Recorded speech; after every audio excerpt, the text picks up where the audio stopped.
Ya llevo un par de años estudiando el árabe tunecino y en este video me gustaría contarles sobre mi experiencia. Cabe notar que no soy ni lingüista, ni tengo diploma en lenguas modernas, ni nada por el estilo. Pero en YouTube no hay muchos videos que traten sobre este tema, y mucho menos videos en español.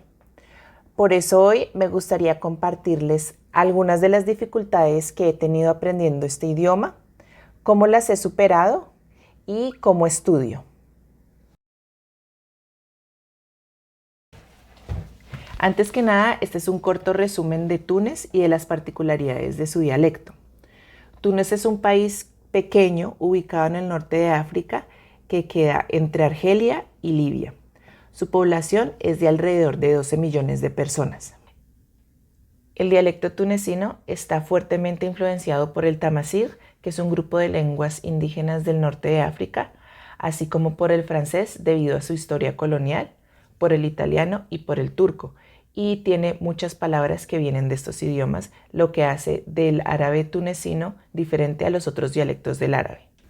Algo que me parece interesante es que en el árabe tunecino las palabras que vienen del francés son cambiadas para encajar con las reglas gramaticales y de pronunciación del árabe tunecino. Por ejemplo, si es un verbo, el verbo es conjugado como se conjugaría en el árabe tunecino. Si eso es un sustantivo, el sustantivo cambia para ser el plural y para cambiar también el género. Es parecido a lo que pasa en los países hispanoparlantes con los anglicismos. En diferentes países tenemos diferentes anglicismos, pero funcionan de una manera parecida. Por ejemplo, en Colombia utilizamos la palabra parqueadero, que viene del inglés to park.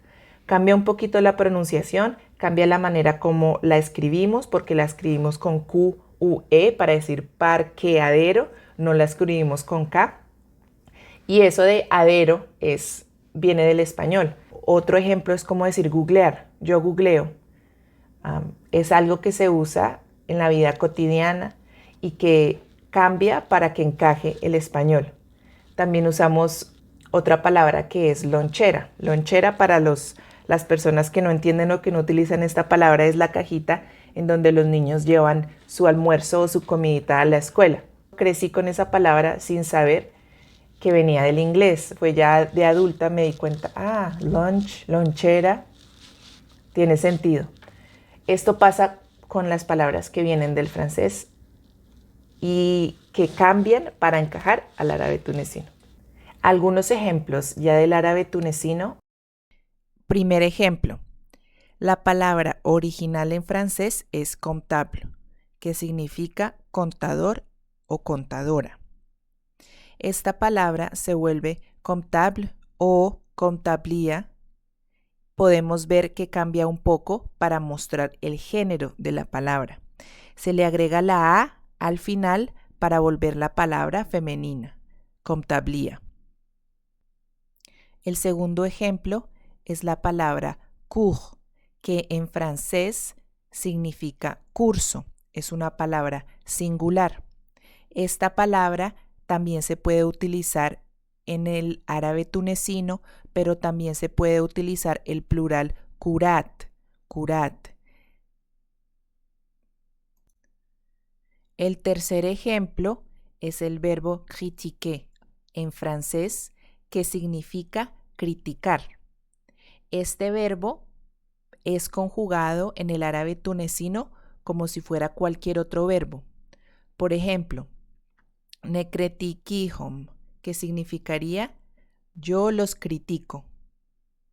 Como pueden ver, se cambia un poco, empieza con ne, que significa yo, termina con hom, que significa a ellos, yo los critico, nekretikihom. Cambia la gramática para que encaje más con el árabe tunecino, para que tenga más sentido. Dentro de Túnez hay variaciones regionales del árabe tunecino. De región a región hay diferencias de vocabulario, así como de pronunciación. Y la cantidad de palabras que vienen o del tamasig o del francés cambian también dependiendo de la región.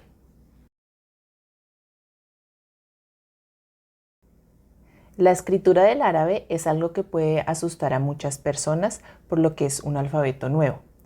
Pero la verdad, en mi opinión, escribir o leer no es tan complicado porque el alfabeto es fonético. Es como en español, quiere decir que cada letra tiene cierto sonido. Bueno, la verdad es que sí hay algo difícil que incrementa la complejidad. En el alfabeto árabe solo hay consonantes. Están las consonantes escritas y las vocales son en forma de diacríticos, o sea, son símbolos arriba o abajo de las consonantes.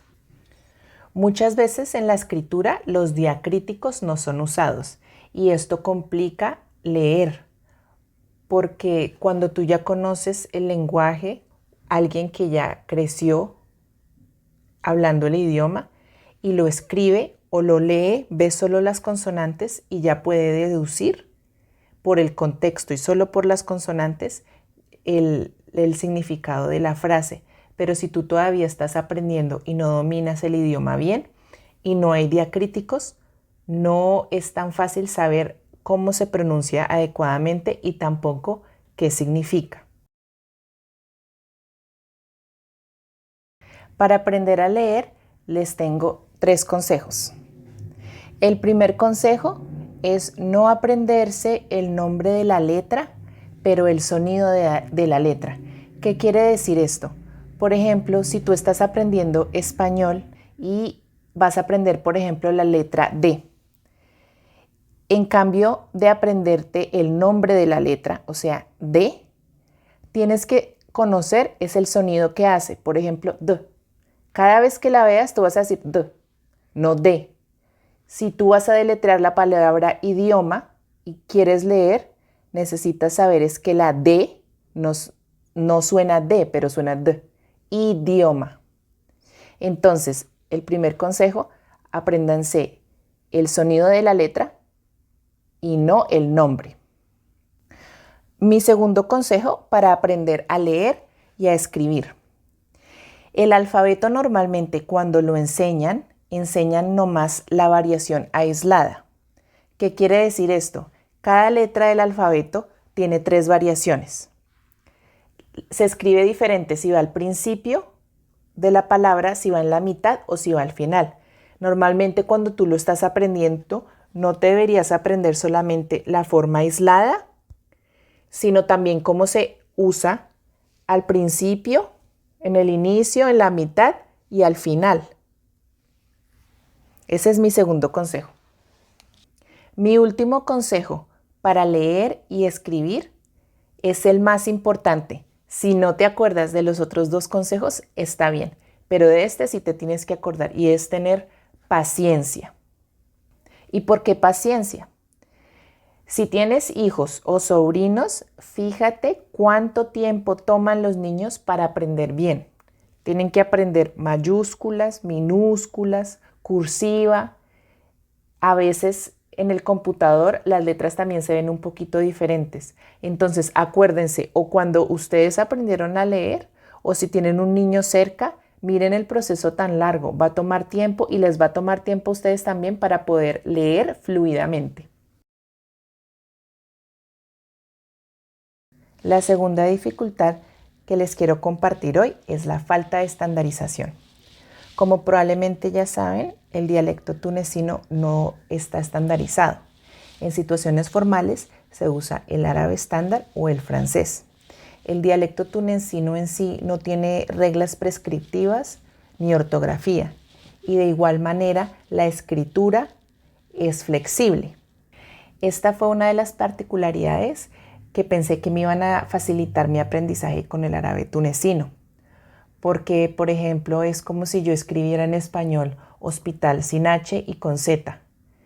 Las personas, por lo menos en Colombia, hispanoparlantes de Colombia, van a igual a pronunciar la palabra hospital, pero no es bien visto. Voy a ser juzgada y voy a decir, esa muchacha no tiene buena educación, no sabe hablar correctamente. Esto no sucede con el dialecto tunecino porque no está estandarizado. Y durante mi aprendizaje me di cuenta que la falta de estandarización sí ayuda a la comunicación, pero no ayuda tanto al aprendizaje como yo pensé. Porque si tú ya hablas el idioma, si tú ya eres tunecino y hablas el idioma, si escribes una palabra de una manera o de la otra manera, no importa porque la otra persona igual te va a entender porque también habla tu mismo idioma. Pero si tú estás aprendiendo, esto puede causar algunas complicaciones. Les voy a dar un par de ejemplos que ocurren cuando hay letras en el árabe que no existen en el alfabeto latino.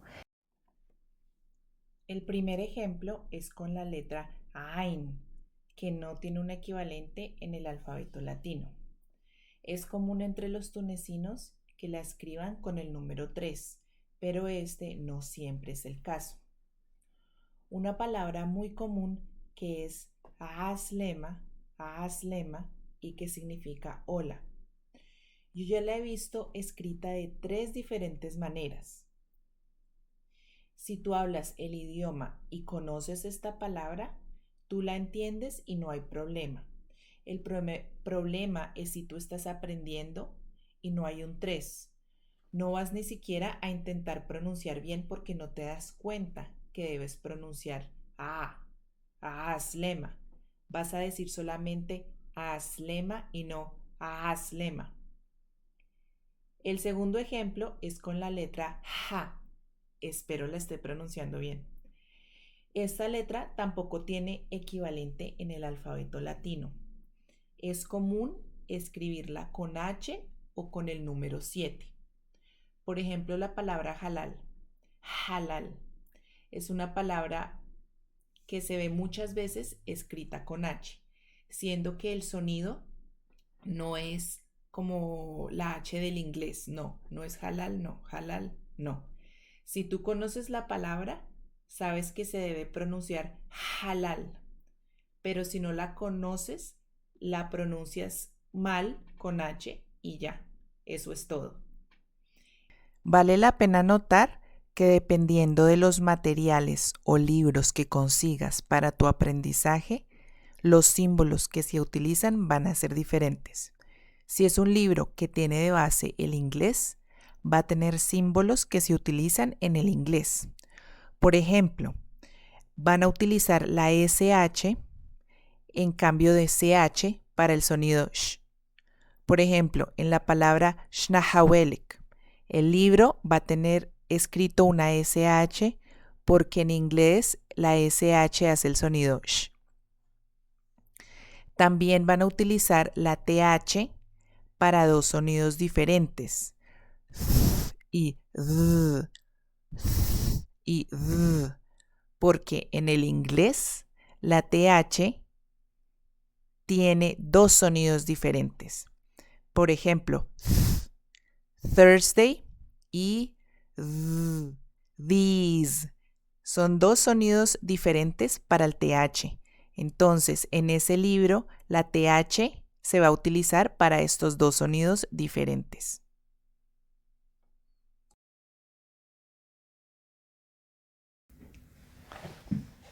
La tercera dificultad es la pronunciación.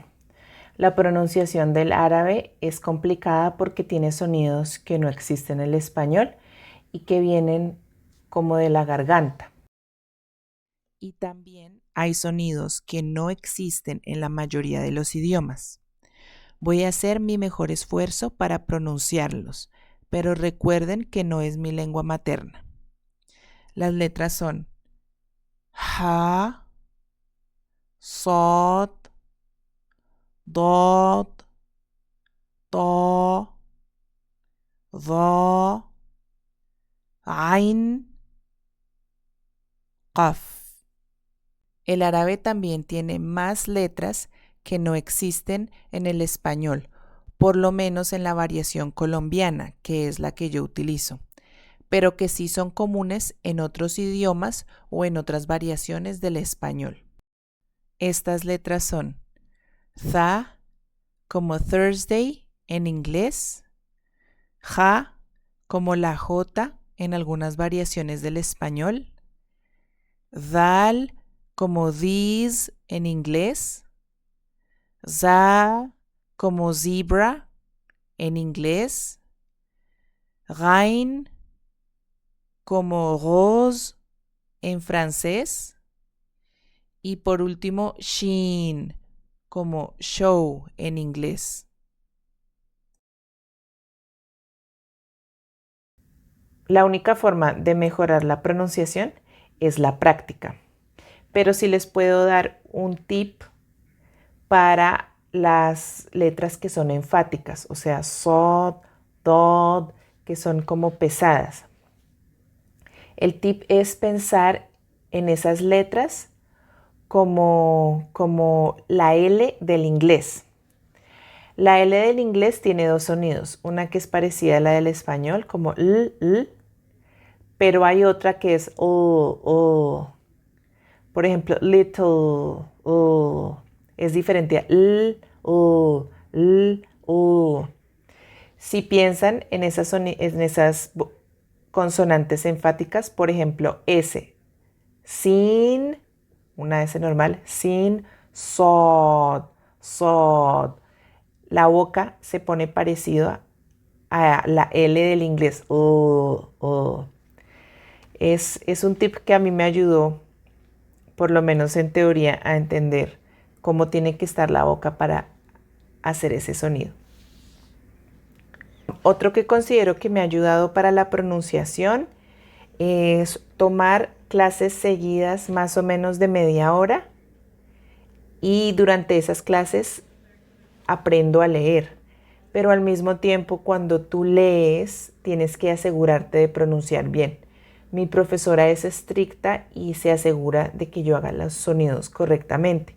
Entonces practico dos cosas en esas clases, la lectura y la pronunciación. Quiero mostrarles algunos de los libros y materiales que conseguí. No he encontrado ninguno que tenga de base el español. He encontrado unos en los que tienes que hablar francés y otros inglés. Y voy a dejar los links en la descripción. Esta es la primera página web. Son unos libros escritos para los Peace Corps y fueron ya escritos hace algunos años. Si aquí pones el dialecto Tunisian, este libro es como para darles una idea. Pero sí fueron escritos, si no estoy mal, en el 88, según vi por acá. Y pues se ve. Pero la verdad me parecieron muy útiles, sobre todo empezando. Otra página web y en la actualidad es la que más uso, es un creador de contenido que da clases en Patreon. Y es la que más uso porque tiene varios audios y habla despacio. Y los audios también vienen con un PDF que tiene la traducción al inglés y la transliteración. Por ejemplo, si vemos Workshop Conversation, tiene por ejemplo aquí un video. Tiene en árabe la transliteración y en inglés. Y según veo también está explicando. Y aquí también tiene el PDF en donde está el árabe en inglés, la traducción al inglés y la transliteración. Si volvemos, por ejemplo, también tiene workshops, episodios, 50 episodios, social media, vocabulario. Digamos en estas historias, una de estas, Happiness is in the Little Things, y está el audio y también está el PDF, y así es el PDF que está en árabe. Y luego la historia está con la transliteración y luego está la traducción al inglés. Y el tercer libro, este es un libro que está en francés